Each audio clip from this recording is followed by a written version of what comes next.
2 বছর বয়সে তার মা একদিন তাকে পড়াচ্ছিল 1 + 1 and he said 2 and mom started something more difficult. 2 times 2 and he said 4 and then he started interrogating his mom. He said, "Mom, if 1 + 1 is 2, then n plus n should be how much, Mom?"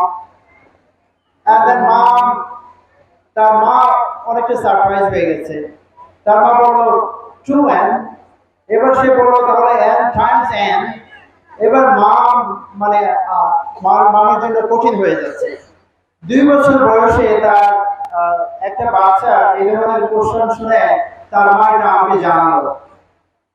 এরপর আমি ভাবলাম এটা একটা accident, এটা একটা আপনার একটা accidental incident, এরকম আর হবে না।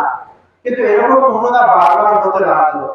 তো আমি তাকে ম্যাথ পড়ানো শুরু করলাম।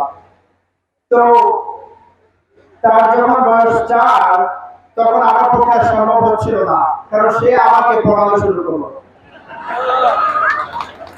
এরপর আমি ভাবলাম আমার পক্ষে কিভাবে তার প্রশ্নগুলির উত্তর দেওয়া যায়। তখন আমি তাকে আমার সাথে আমার কলেজে নিয়ে গেলাম। আমার কলেজের প্রফেসররা তাকে পড়ানোর চেষ্টা করলো। 7-8 বছর যখন হলো তখন প্রফেসররা মানে তার কোশ্চেনগুলির আনসার দিতে কষ্ট হয়ে যাচ্ছিল।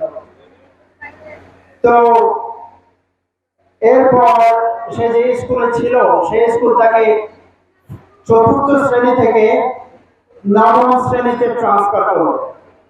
এরপর 9ম শ্রেণী থেকে 12 গ্রেডে তাকে ট্রান্সফার করলো।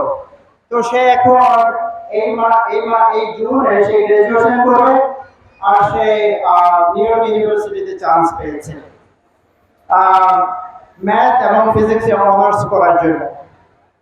তো এটা তো তার ইন্টেলেকচুয়াল অ্যাবিলিটি। আমার কোনো ইন্টেলেকচুয়াল অ্যাবিলিটিতে আমার কোনো অবদান আছে বলে আমি মনে করি না। কিন্তু শুধু ইন্টেলেকচুয়াল অ্যাবিলিটি, এপিজে আব্দুল কালামের শুধু ইন্টেলেকচুয়াল অ্যাবিলিটি ছিল না, তার মনের মধ্যে একটা মানবতা ছিল।